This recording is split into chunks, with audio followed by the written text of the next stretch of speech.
This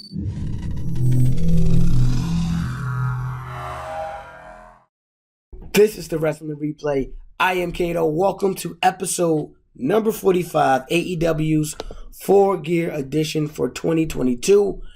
Great pay-per-view put on by AEW, man. That's one thing I have to say that AEW gets right is a pay-per-view. The things they get wrong inside the pay-per-view, we'll talk about it as we go on with the episode today. But the pay-per-view kicks off with Luchasaurus and Jungle Boy inside of a steel cage. Now, I say this time and time again, the match that starts the pay-per-view really sets the tone for the pay-per-view. And this matchup between these two guys with the story you already have going on was absolutely amazing. Really good matchup, but there was a few pieces in the match that I really didn't like or really didn't care for. One, I understand you're trying to get the steel cage and the chairs and the tables inside the ring, but for Christian to open the door and really not make any effort to get in the ring or anything like that, or have any reason to get in the ring. It's not like Luchasaurus was on the defense at the time. It didn't make any sense. So the timing with the whole situation didn't really make any sense. But I did like the fact of once they did get the tables and chairs inside this ring, what they did with them. Now, Luchasaurus put in Jungle Boy, chokeslammed him through the steel chair. Crazy spot. For the fact that he didn't put him away with that, it's no way in my mind Luchasaurus is now able to put away Jungle Boy. And the other issue I had with the matchup was the ending. The ending of the matchup kind of made no sense to me. Throughout the whole matchup, I understand Jack Perry, the story is being told of he's showing his heart. It's on full display. Most heart he's had to shown yet inside of AEW.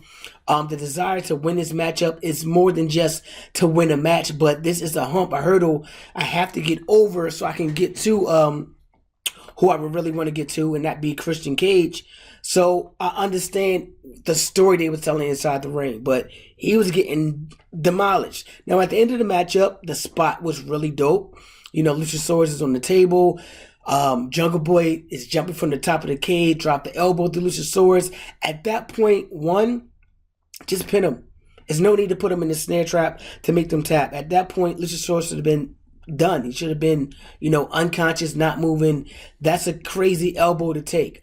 But not only did he have to take that elbow, but look how long Luchasaurus really had to sit and wait on that table just for Jungle Boy to climb all the way up to the top, get to the top, pander around to the crowd for a little bit, and then jump. It just made it so unrealistic of what was going on. I would have liked it a little bit better if he put an unconscious Luchasaurus onto the table. Luchasaurus was able to deal with so much punishment and kick out of pins with ease. So just laying him on the table, hitting him with a steel chair, then climbing all the way up to the top, so much time lapsed in between where it would have made better sense if Luchasaurus was laid out and you had to pull him onto the table. Because now you think, okay, I already put him away, but now I want to put the final dagger inside of Luchasaurus and that be the elbow. Now this is me just being nitpicky, but really good matchup to kick off the pay-per-view. But those are just a few spots that I felt like they could have done a little bit better or got to the spot they wanted to get to in a different way. The matchup will be the Death Triangle defending their Trios Tag Team Championship against the Elite, finally returning after 2 months after that little scrum or whatever you want to call it, a little fight they had with CM Punk backstage. Finally returns to action. We knew what we was going to get. And in this matchup, it's the perfect example of long-term storytelling. It's a perfect example of guys telling stories inside the ring. And it's a perfect example of stories within stories that are intertwining. You got the story between Rey Fenix and Pac, who wants to cheat, and Rey Fenix doesn't. You got the story of the Young Bucks and the Lucha Bros. You got the story of the Trios champions who are defending their titles against the Trio champions who never really lost their championship. So there's multiple stories being told inside this matchup. And if you really want to go all the way back, we could talk about Pac and Omega early on in the AEW stage. Maybe that's something that's lingering and still going on. So it's a lot of stories that are being told inside this matchup. So great matchup as you would think anyway. You got guys who have great chemistry with each other, great teamwork with each other. So of course, I feel like they was going to blow the roof off the place. Ironically, for me, if you know you're going to roll into a best of 7 series with these same 6 guys, I would have actually used less spots. I would have used maybe more wrestling and less, guys hitting the same move all at the same time. Less gimmicky things, and that way you have something to save for that final matchup between the two teams, because there's no doubt in my mind they're going to go to 7 matches. I don't mind watching it, to be honest. If it's good, I'll watch it. I don't want to see it best of 7 series, how it rolls out to be, a match at the pay-per-view, a match at Winners Coming, and, a match at the next Dynamite. I feel like that's going to be a little bit too much. It's going to get oversaturated. It's going to get boring a little quick, but I'll be watching. We'll see how it actually rolls out. Next, we had Jade Cargill finally defending her championship that she finally got her hands back on. She defeated Nyla Rose. Matchup was okay. Jade costume was absolutely fire, but for the most part, matchup was cool. I like the entrance of both women, and for the most part, I just like what Jade had on. I like the fact that she now has a title, but I'm ready for Jade to go after the AEW Women's Championship. I feel like this TBS Championship is something for her to hold and kind of keep her happy without actually giving her the real Women's Championship inside of AEW. You know what I'm saying? And we'll talk about that a little bit later as the pay-per-view rolls on. We got to see Chris Jericho. He defended his ROH Championship against Danielson, Sammy Guevara, and Claudio in a 4-way matchup. Now, as this pay-per-view card, as we're looking at it, right, I feel like the first matchup put us at a real high pace. The second matchup even managed to pick it up just a little bit. They slowed it down with Jade and Nyla Rose, and now we picked it right back up again with this fatal 4-way matchup. This was a match I didn't know who was going to win at all, to be honest. I thought maybe Sammy had a chance, and maybe we get a storyline between Sammy and Jericho of, hey, why didn't you lay down when I told you to lay down type of situation. I felt like I could easily see this title on Danielson, especially his history with ROH. So this matchup, honestly, going in, it could have went either way. So I like watching matchups like that where you don't really, or you can't easily spot the winner. You know what I'm saying? But for the most part, this matchup was really good. And it looked like we're still going to get that issue with Jericho and Sammy Guevara, because after the matchup, when Sammy decided to go his own way inside the match, Jericho didn't like that much. And after the matchup, Jericho kind of just walked to the back by himself, leaving Sammy out there alone. So it could be a situation where we're going to possibly see Sammy split away from the JAS, which I think he needs to. I think he's a really good talent. I think they could do something a lot better with him and Tay Conti. I think he already got all the rub that he needed from Chris Jericho to kind of put Sammy on his own pedestal. And now I think it's time for Sammy to go back to like he was and be a solo act, spread his wings like when he was the TNT champion. I think we can get that Sammy Guevara back, and that's the one I really like to see, to be honest. Now, the next match we had Saraya versus Britt Baker. It feel like the women matchups, to be honest, no hate, but so far has been the matches we use to kind of slow things down. I'll say this. I like the fact that we do get Saraya back inside the ring.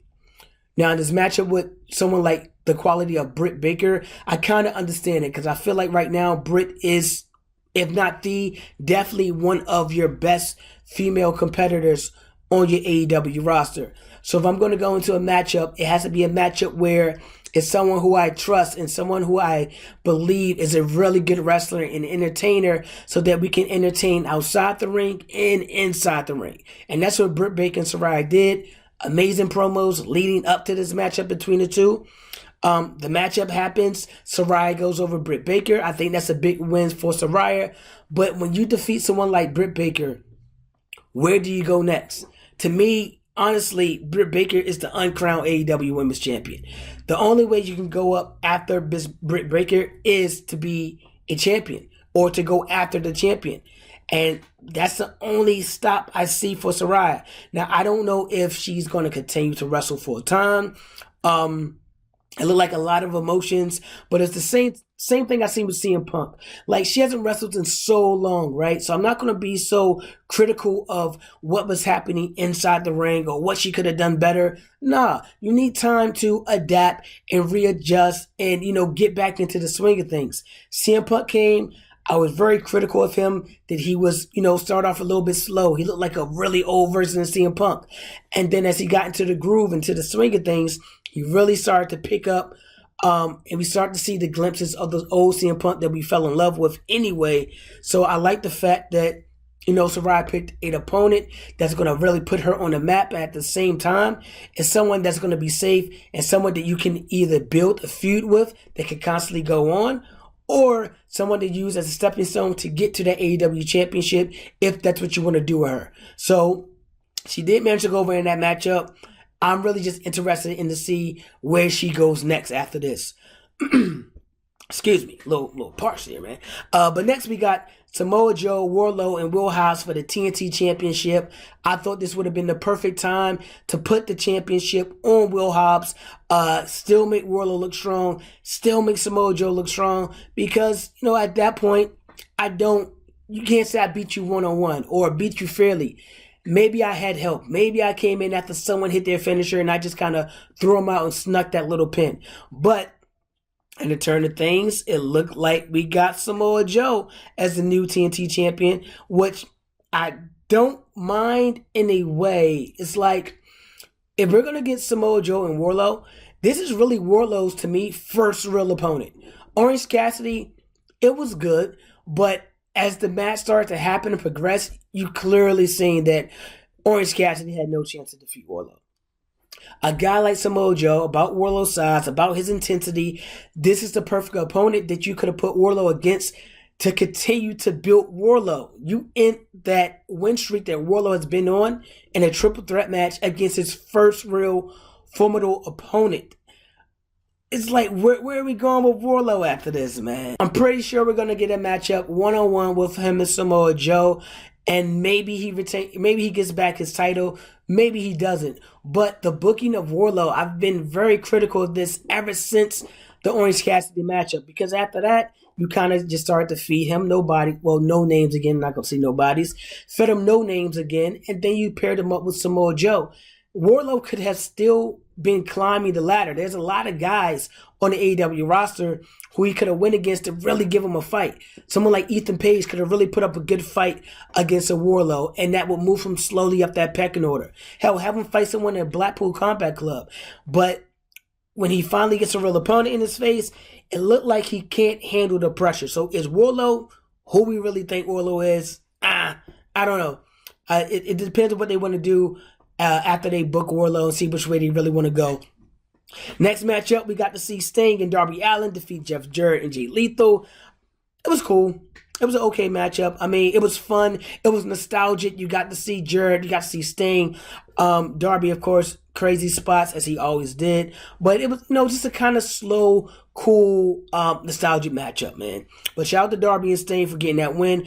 I do want to see Darby Allin start to move in a certain direction. I think it's time that you really start to pick it up with him. Even if he's going to go after that All-Atlantic Championship, that could be a good spot for him to fall as well. Now, in this matchup, we got to see Toni Storm defending her championship against Jamie Hayter.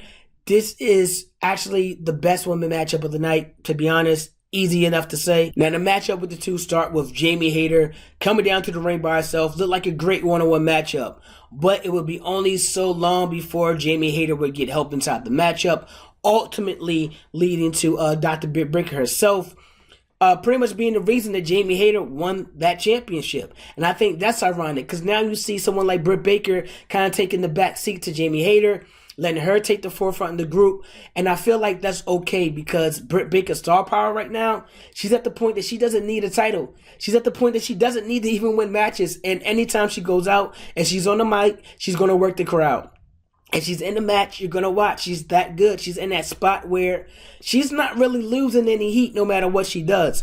So it's kind of like, reminds me of Jake the Snake, a guy who never had to have the world title, always kept heat. The fans always loved him, whether he was heel or whether he was face. He always got the reaction that he was looking for. So I feel like Britt Baker is now in that spot, and I think it's a good idea to put the title on Jamie Hayter. I do feel like they did it a little bit too soon. I would have loved to see Toni Storm and Thunder Rosa go at it for that AEW championship. You got to remember that Thunder Rosa was the rightful champion.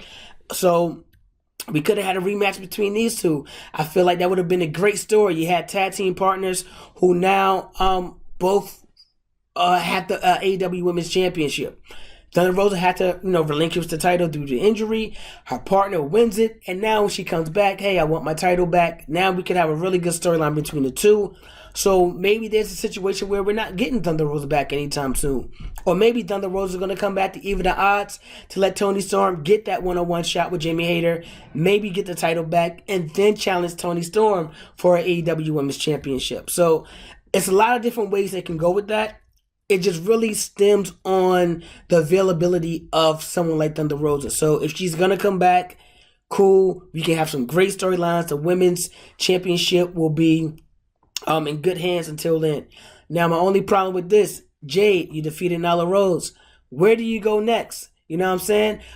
Do you go after Jamie Hayter at some point? Does Toni Storm come after you at some point? When is Jade going to finally step up and take that next notch in competition? I feel like she's dominated everybody put in her path, but they will not put those top women in Jade's path. You just don't get it. So it's going to be interesting to see what happened to that Women's TBS Championship as well.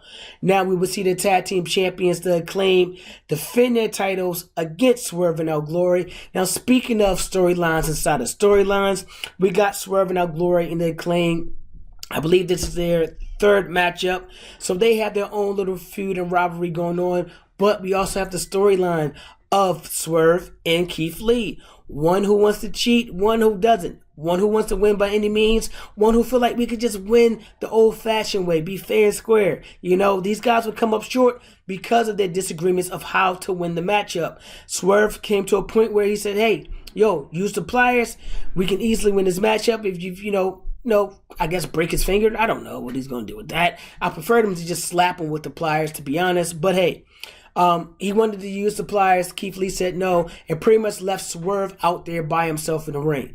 Now, issue with that is the Acclaim. Can you really say you're better than Swerve and Our Glory when we finally get to the rubber match, right? The match that we need to really see to see who's the actual better tag team. You guys was getting smashed, especially coming down to, the final minutes of that matchup. If not for Keith Lee leaving Swerve inside the ring by himself, you can really say that Keith Lee and Swerve could have put away the Acclaim and got their tag team titles back. Now, the other issue is you're running this storyline with Swerve and Keith Lee. Awesome. But you're running the exact same storyline with Rey Fenix and Pentagon Jr. Like, it's too many stories in the history of wrestling to run the exact same two storylines in a championship match and have them both come to a climax on the same exact pay-per-view. Makes no sense in the world. And that's why I feel like we start to get lazy writing or lazy booking or whoever is creating back here. This is where I feel like guys start to drop the ball. On Rey Fenix matchup, we see him use the hammer and get the win over the Elite. Okay, now in this matchup, we see the opposite. We see the guy who don't want to use it, and he leaves his partner out there by himself. I don't like seeing the same storylines ran inside of the same pay-per-view. Definitely not in the same pay-per-view, but I don't even want to see them ran together. Like, it doesn't even make sense. You could have ran the same as that storyline with Rey Fenix and Penta right after you wrapped it up with Swerve and Our Glory. But either way, the Acclaim won this matchup. The best tag team, I feel like the right tag team, won the matchup. And I'm cool with that. Now let's go ahead and get to this FTR and let's see what they're going to do with them. And our final matchup of the night for the AEW's world title, we have Jon Moxley defending against MJF. Cool matchup. Decent match. All the way to the end. And you start to see the old MJF start to come out. He pulls out the ring. He want to use the ring.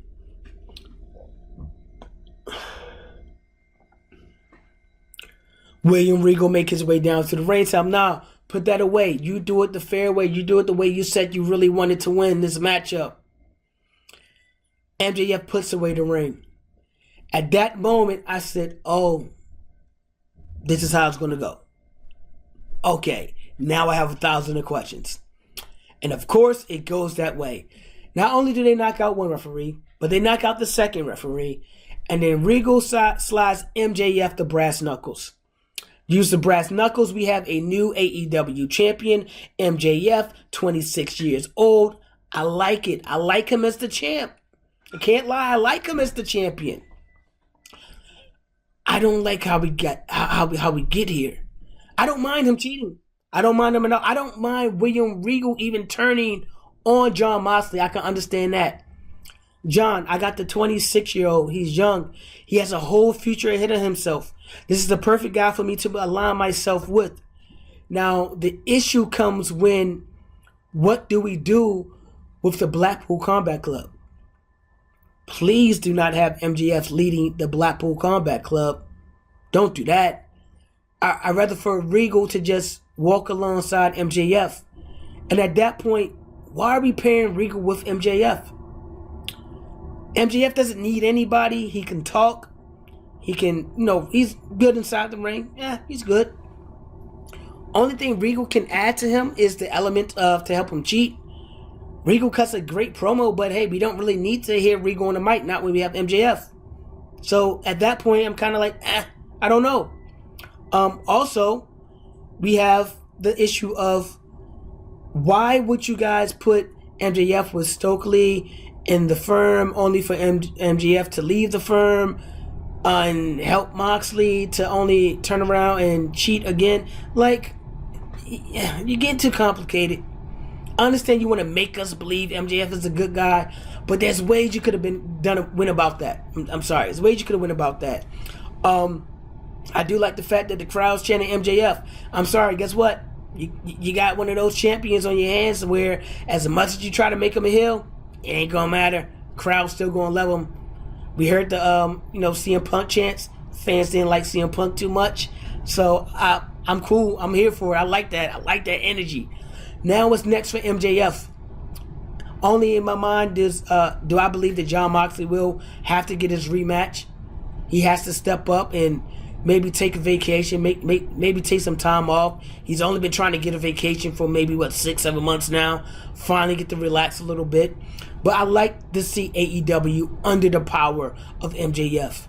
Now I want to see what MJF does as the champion, because now I can hold this company hostage. 2024 is right around the corner.